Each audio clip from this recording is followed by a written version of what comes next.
Cassette 1, Side 2. Practice Test 2. You will hear a number of different recordings, and you will have to answer questions on what you hear. There will be time for you to read the instructions and questions, and you will have a chance to check your work. All the recordings will be played once only. The test is in 4 sections. Write all your answers in the listening question booklet.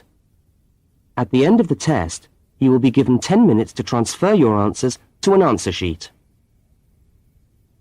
Now turn to section 1 of your question booklet.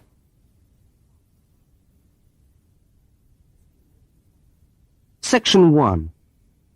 In this section, you will hear 2 overseas students, Kate and Lukey, being interviewed by a university counsellor. First look at questions 1 to 5.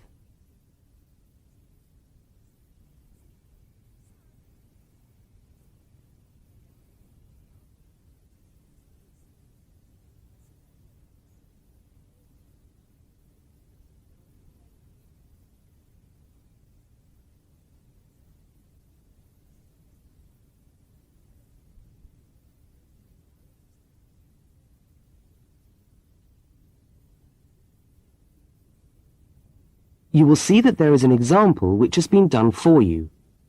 On this occasion only, the conversation relating to the example will be played first.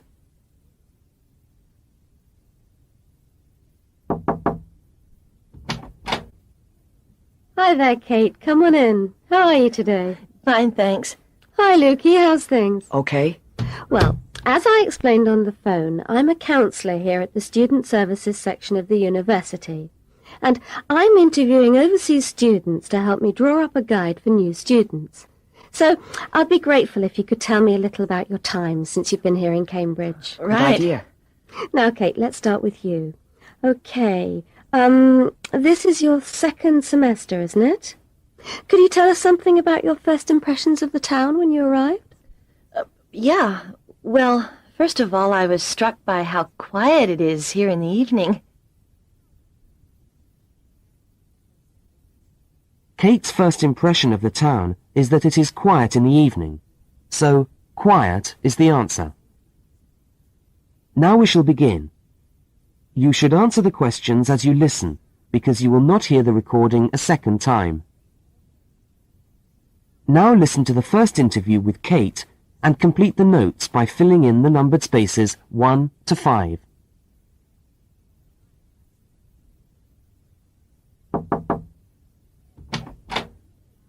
Hi there, Kate. Come on in. How are you today? Fine, thanks. Hi, Lukey. How's things? Okay. Well, as I explained on the phone, I'm a counsellor here at the Student Services section of the university. And I'm interviewing overseas students to help me draw up a guide for new students. So I'd be grateful if you could tell me a little about your time since you've been here in Cambridge. Right. Good idea. Now, Kate, let's start with you. Okay, this is your 2nd semester, isn't it? Could you tell us something about your first impressions of the town when you arrived? Yeah. Well, first of all, I was struck by how quiet it is here in the evening. Yeah, I suppose Cambridge is a quiet place. Where did you live when you first arrived? Well, I went straight into student accommodation. It was a kind of student hostel. Ah, right. So, you didn't have to worry about doing your own cooking or anything like that? No, but sometimes I wished I had. The food at the hostel was awful. Oh, dear. But how were the other students? To be honest, I haven't managed to make many friends, even though the place is full. People seem to keep to themselves. They're not really very friendly. Oh, I'm sorry to hear that. Well, what about the actual course? You're studying, I'm doing a master's by coursework in environmental studies. Oh, right. And how are you finding that? Yeah, well, it's been pretty good, really. I've enjoyed the course, but I feel there hasn't been enough contact with the lecturers. Oh. They all seem to be incredibly busy. The only chance I've really had to talk to them was on the field trip. Well, that's no good. Could anything be done to improve the course, in your opinion? Well, I think it would be helpful to have meetings with lecturers on the course Say once a fortnight, something like that. Regular meetings. Yes, that could certainly help. Now, Kate, we'll come back to you in a minute, but I'd just like to ask Lukey some questions. Before they continue the interview, look at questions 6 to 10.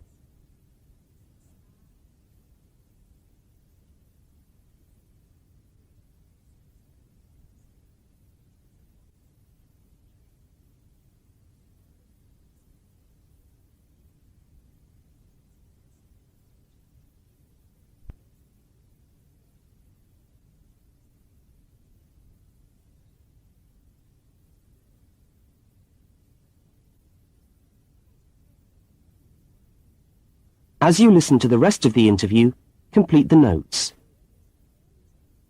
Lukey, where are you from? I am from Indonesia. And how did you find Cambridge when you first arrived? Well, I like it here. I think the city is very beautiful. What about your accommodation? Was that okay? Yes, okay. At first, I stayed with a family for 3 months. They were very kind to me, but they had 3 young children and I found it difficult to study. Right, I see. So after 3 months, I moved out, and now I live with 2 other students in a student house. It's much cheaper and we like it there. Good. And, what about your studies? What are you studying? I'm doing a Bachelor of Computing. Computing, I see. Apart from the language difficulties, if you can separate them, how have you found the course? Okay, but... Yes, go on. Well, the main difficulty for me is getting time on the computers in the computer room. It's always busy and this makes it very hard to do my practical work. Yes, I'm sure it would. Can you reserve time in the computer room? No, you can't. But it would certainly help if we could reserve computer time. Yes, I'll look into that and see if something can't be done to improve things over there. Now, let's go back to Kate. That is the end of section 1. You now have half a minute to check your answers.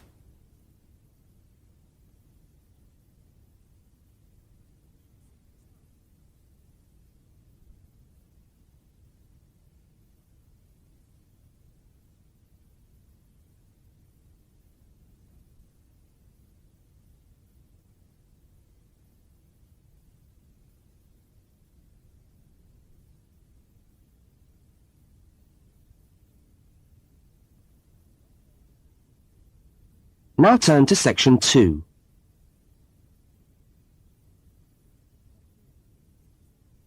Section 2. You are going to hear a radio talk about buying a bicycle. First, you have some time to look at questions 11 to 20.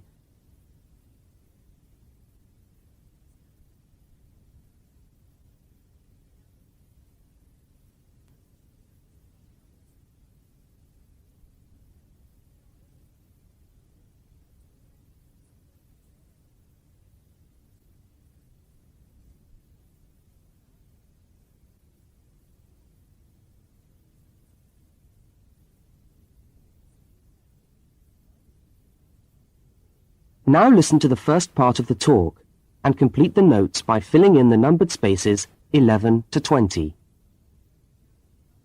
Well, last week we talked about buying camping equipment, and today I'd like to talk to you about buying a bicycle. A simple enough exercise, you might imagine, but there are lots of things to look out for to make sure you get the best deal for your money. Well, the range of bicycles is enormous. There are racing bikes, touring bikes, mountain bikes, or just plain ordinary bikes for riding round town. They vary enormously in 2 basic ways: price and quality. This means that the choice you make will probably be determined by the amount of money you want to pay, your own personal needs, what is actually available, or a compromise of all 3 things. However, in broad terms, you can spend anything from $50 to $2,000 on a bike, so you'll need to know what you're looking for. Single-speed cycles, that is bikes with no gears, are really only suited to short, casual rides. Their attraction is their simplicity and reliability. After years of neglect, they still manage to function, though not always too efficiently. If it's basic transport you're after, then you can't go wrong. 3-speed cycles, on the other hand, are all that is really necessary for most town riding, going to the shops and things like that. Like the single-speed bike, they're simple and reliable. If you are going to be going up and down lots of hills, then you'll probably want something more efficient. 5 and 10-speed bicycles are best suited to riding over long distances or hilly terrain and to serious touring. So if it's serious touring you're interested in, get a 5 or 10-speed bike. However, it's worth remembering that the difference in price between a 5 and 10-speed cycle is usually very little, and so it's well worth paying that little bit extra to get the 10-speed one. So I would tend to recommend the 10-speed bike as the price is similar. However, you'll be getting better quality components. Now the next thing we need to look at is size. Buying a cycle is like buying clothes. First of all, you find the right size, and then you try it on to see if it fits. Contrary to what you might imagine, the size of the cycle is not determined by the size of the wheels, except in children's cycles, but by the size of the frame. So you'll need to measure the length of your legs and arms to get a frame that is the right size for you. Well, that's all from Helpful Hints for today. That is the end of section 2. You now have half a minute to check your answers.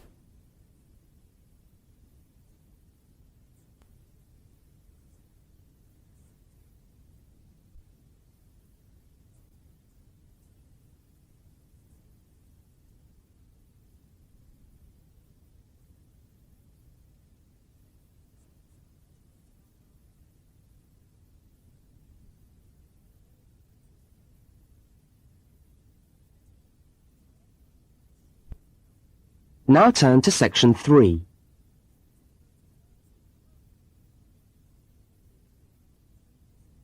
Section 3. In this section, you will hear a conversation between two students, Fiona and Martin, talking about a tutorial topic. First, look at questions 21 to 24.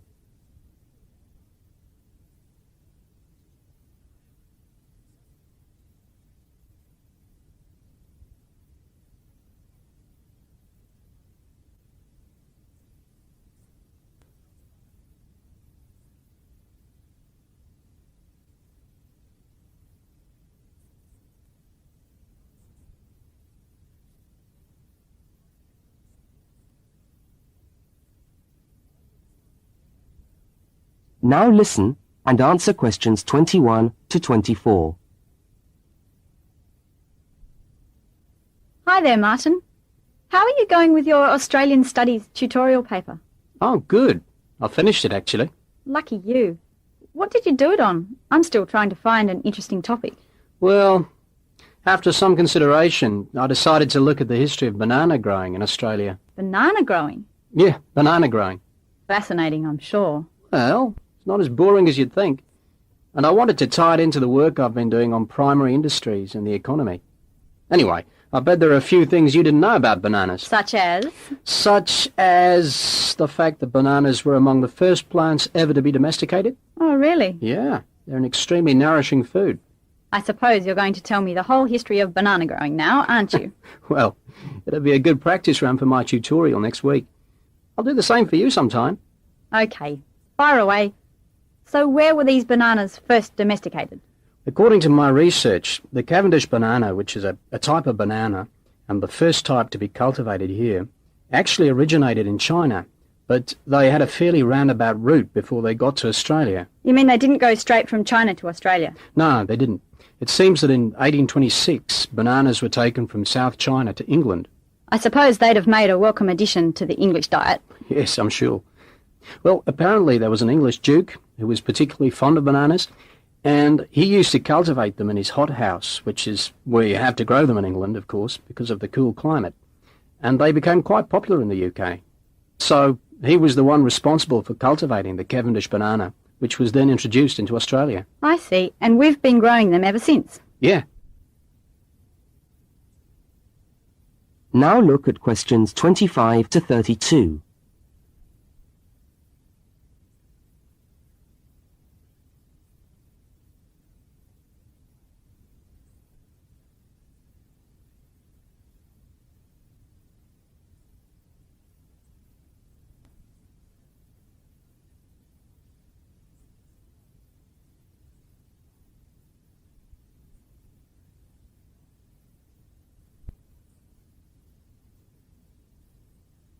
As the conversation continues, complete Martin's notes. Are they hard to grow? Well, yes and no. To grow them in your garden, no, not really. But to grow them commercially, you need to know what you're doing. You see, you only get one bunch of bananas per tree, and it can take up to 3 years for a tree to bear fruit if you don't do anything special to it. But this period is greatly reduced with modern growing methods, particularly in plantations where you have perfect tropical conditions. Right. So what are you looking at? 1 year? 2 years? No, around 15 months in good conditions for a tree to produce a bunch of bananas. And once you've got your bunch, you cut the bunch and the plant down. So how do the trees reproduce then? Well, bananas are normally grown from suckers, which spring up around the parent plant, usually just above the plant. They tend to like to grow uphill, or at least that's the common wisdom. So that's why banana plantations are usually on hillsides, is it? Yeah, they grow best like that. That's interesting. If you plant them in rich soil and give them plenty of water at the beginning of summer, then they should be well advanced by the beginning of winter, when growth virtually stops. But in a country like England, they're hard to grow. Although you can grow them in a hothouse. But in Australia, it's not difficult. No. Though even here, the growers put plastic bags around the bunches to protect them and keep them warm. If you go up to the banana growing districts, you'll see all these banana trees with plastic bags on them. But how do they stop the bananas going bad before they reach the shops? Well, the banana bunches are picked well before the fruit's ripe. Once you cut the bunch, the bananas stop growing, but they do continue to ripen. The interesting thing is that once one banana ripens, it gives off a gas which then helps all the others to ripen. So they pretty much all ripen within a few hours of each other. Amazing. So do we export lots of bananas overseas to Europe and Asia, for instance? Well, oddly enough, no. I believe New Zealand takes a small proportion of the crop, but otherwise they're mostly grown for the domestic market, which is surprising when you think about it, because we grow an enormous number of bananas each year. Yes, well, thank you for all that information. I'm sure the tutorial paper will go really well. You certainly seem to have done your research on the subject. Let's hope so. That is the end of section 3. You now have half a minute to check your answers.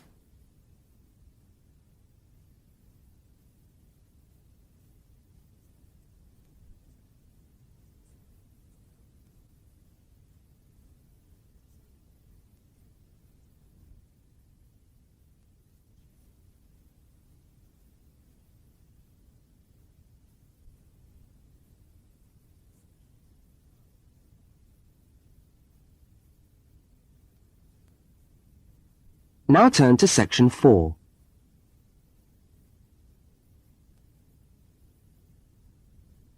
Section 4. You are going to hear part of a public lecture for new students. First, look at questions 33 to 35.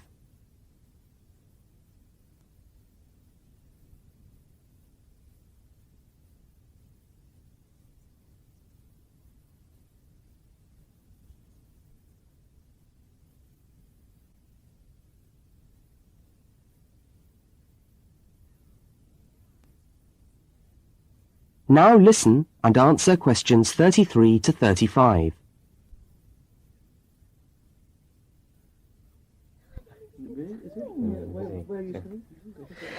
Good morning everyone, and welcome to our regular lecture on health issues. This series of lectures is organised by the Students' Union and is part of the Union's attempt to help you, the students of this university, to stay healthy while coping with study and social life at the same time. So, it's a great pleasure for me to welcome back Ms. Diane Greenbaum, who is a professional dietitian and who has been kind enough to give up her time in what I know is a very hectic schedule to come along and talk to us today. Thank you. Thank you very much, John. May I say it's a pleasure to be back. Now, stresses at university, being away from home and having to look after yourselves, learning your way around the campus, all contribute to making it quite hard sometimes to ensure that your diet is adequate. So, today, I'm going to talk about ways of making sure that you eat well, while at the same time staying within your budget.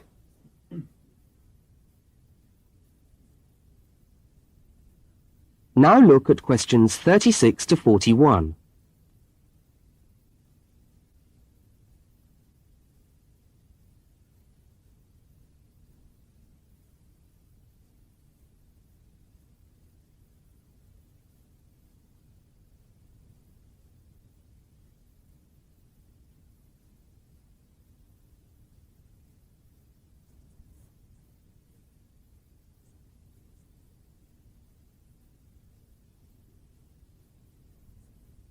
As you listen to the second part of the lecture, complete the notes and diagram in the spaces provided. If you have a well-balanced diet, then you should be getting all the vitamins that you need for normal daily living. However, sometimes we think we're eating the right foods, but the vitamins are escaping, perhaps as a result of cooking, and anyway, we're not getting the full benefit of them. Now, if you lack vitamins in any way, the solution isn't to rush off and take vitamin pills, though they can sometimes help. No, it's far better to look at your diet and how you prepare your food. So, what are vitamins? Well, the dictionary tells us they are food factors essential in small quantities to maintain life. Now, there are fat-soluble vitamins which can be stored for quite some time by the body, and there are water-soluble vitamins which are removed more rapidly from the body. And so a regular daily intake of these ones is needed. Okay, so how can you ensure that your diet contains enough of the vitamins you need? Well, first of all, you may have to establish some new eating habits. No more chips at the uni canteen, I'm afraid. Now, firstly, you must eat a variety of foods. Then you need to ensure that you eat at least 4 servings of fruit and vegetables daily. Now, you'll need to shop 2 or 3 times a week to make sure that they're fresh, and store your vegetables in the fridge or in a cool, dark place. Now, let's just refresh our memories by looking at the healthy diet pyramid. Okay, can you all see that? Good. Well, now, as you see, we've got 3 levels to our pyramid. At the top, in the smallest area, are the things which we should really be trying to avoid as much as possible. Things like, yes, sugar, salt, butter, all that sort of thing. Next, on the middle of our pyramid, we find the things that we can eat in moderation. Not too much, though. And that's where we find milk, lean meat, fish, nuts, eggs. And then at the bottom of the pyramid are the things that you can eat lots of, because they're the things that are really good for you. And here we have bread, vegetables, and fruit. So, don't lose sight of your healthy diet pyramid when you do your shopping.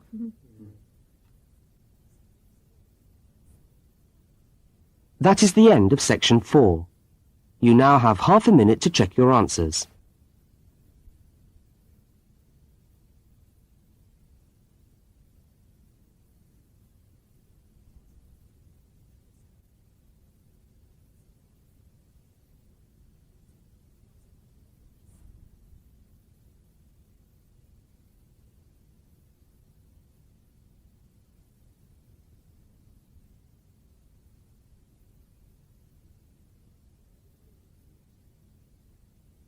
That is the end of the listening test.